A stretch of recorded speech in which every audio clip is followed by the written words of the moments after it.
Thank you very much, and good morning to everyone. Good morning, Mr. Deputy Prime Minister. It's an honor to be here with you. Just want to thank WIPA, President Arda Ermoud, but also his team, and especially my good friend Ismail, who's been Deputy Executive Director for years and doing a lot of work quietly in the background. But before I say a few words, I just want to once again acknowledge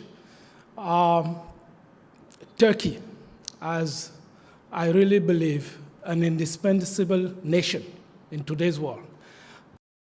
Read in the newspaper what's happening in this part of the world, what's happening in Turkey. I want here, as a citizen of Cameroon, to once again salute the spirit, the fighting spirit, the dignity, extraordinary elegance, and generosity of this great nation.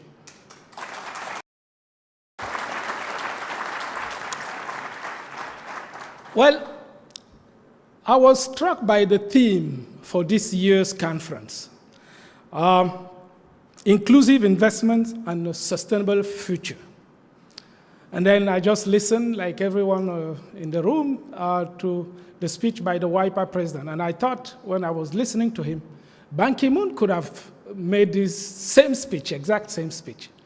And we forget that this is, in principle, a business person. But I think it's a wonderful thing when the business community basically endorses and supports a view which goes beyond profit and which really reflects the global goals. So I think it's a wonderful thing that we have now moved to a global consensus on what the world should look like.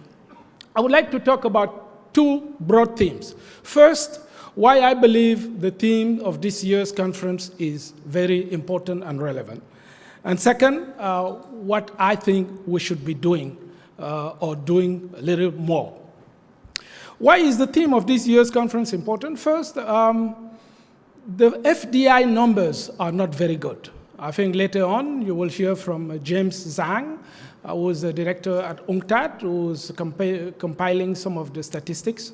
I just read the recent report, and it appears that for 2016, the projected numbers for global FDI flows will be 10 to 15% lower than what they were last year.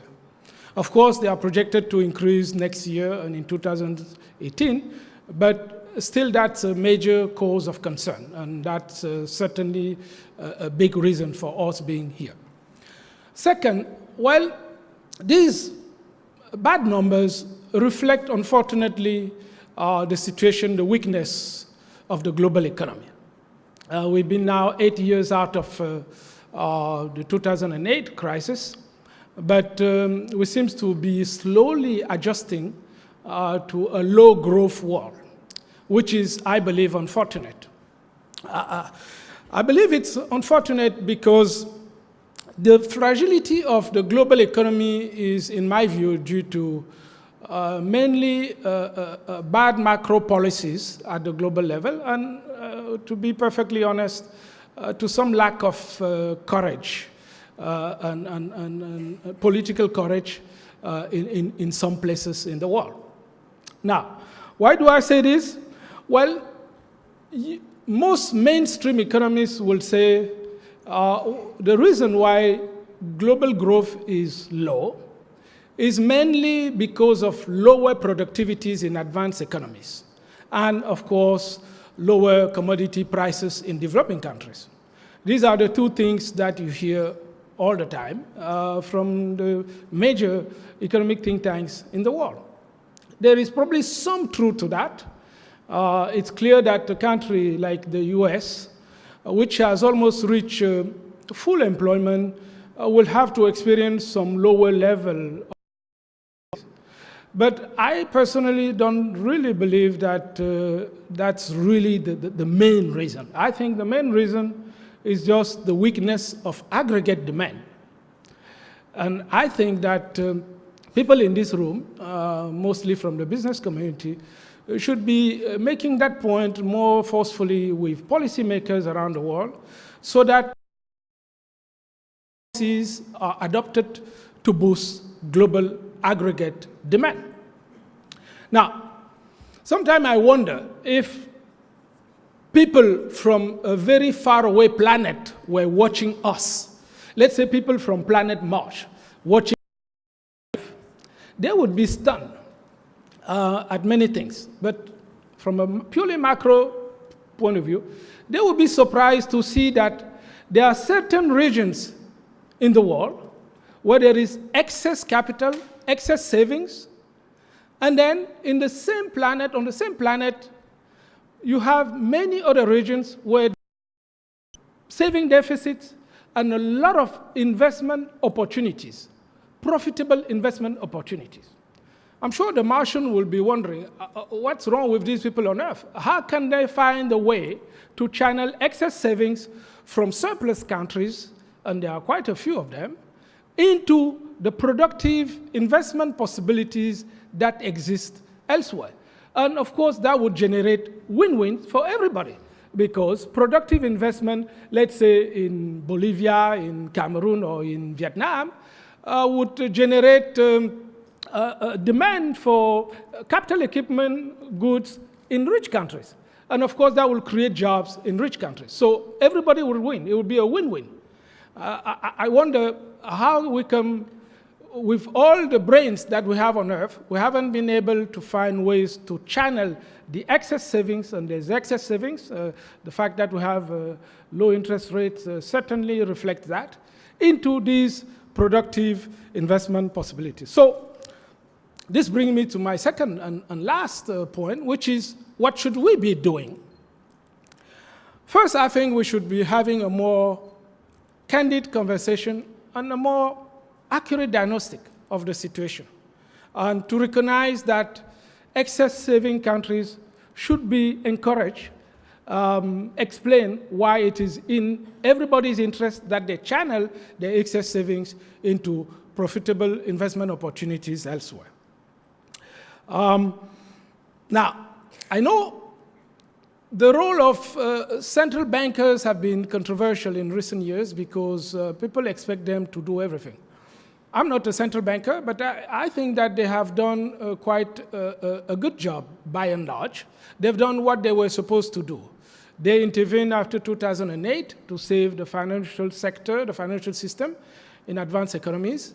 They intervened very strongly, very boldly to solve the sovereign debt crisis, which was looming, especially in Europe.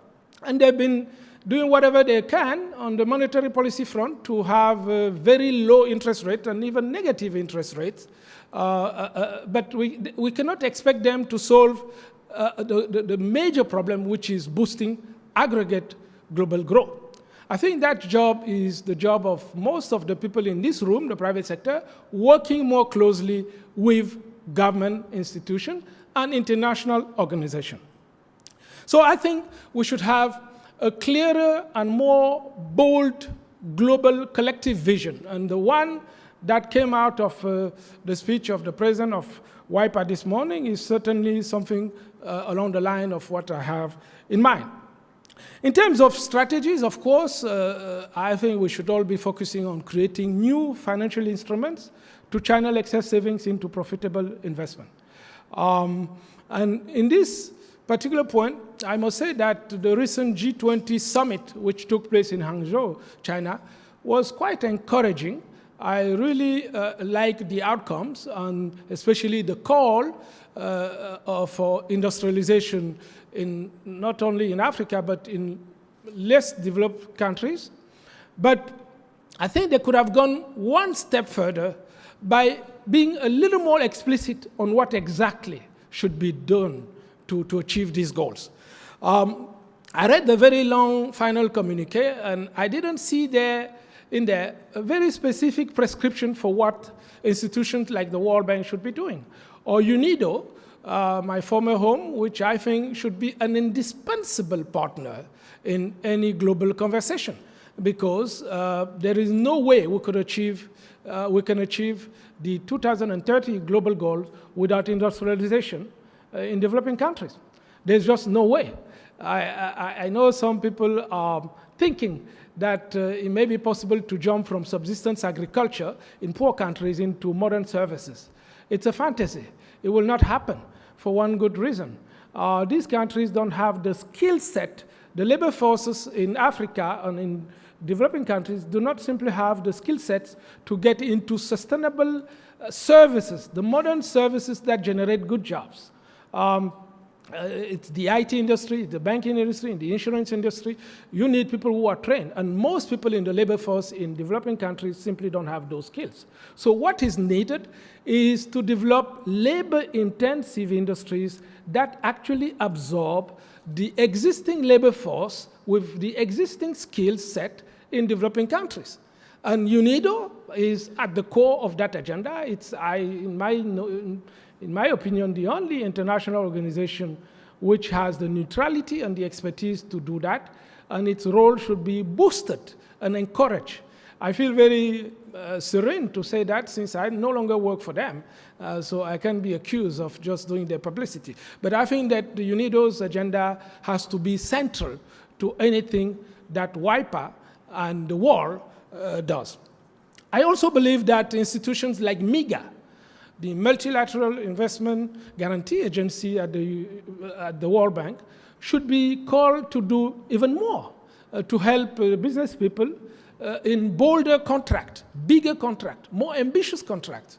And the global community should be very forceful on that.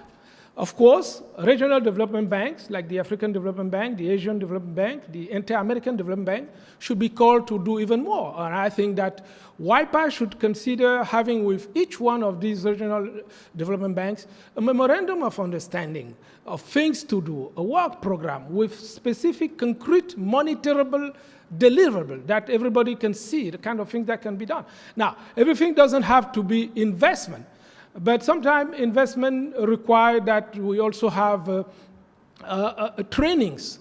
If WIPA could simply organize study tours for people in investment agencies in Bolivia, in Africa, to travel to Malaysia, to Asia, and learn how to do very well some of the things that have been done successfully in these places of the world, I think WIPA will be adding a lot more to its plate. One last point on the policies and instruments.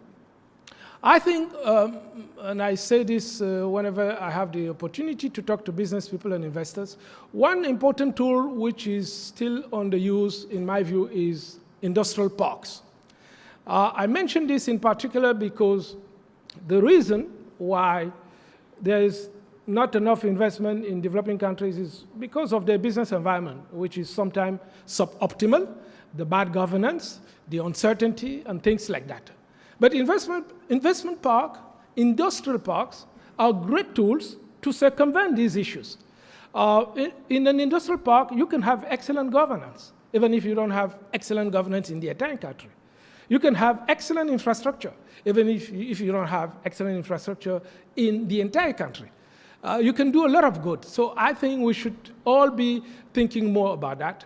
And the last point would be to think more seriously about quality infrastructure. I know in recent months we've been talking a lot about the decline in global trade and the rise of creeping protectionism here and there. It's true, but I'm more concerned about the rise of non-trade measures, which we can see in many, many places, and which prevents developing countries from exporting quality goods, goods that meet the international standards. And again, I think that an organization like UNIDO should be encouraged and supported to do even more, and WIPA should have a very robust work program, country by country, on what could be done to solve this problem. I think if we do some of these things, the Martians watching us from afar would be impressed with our progress. Thank you very much.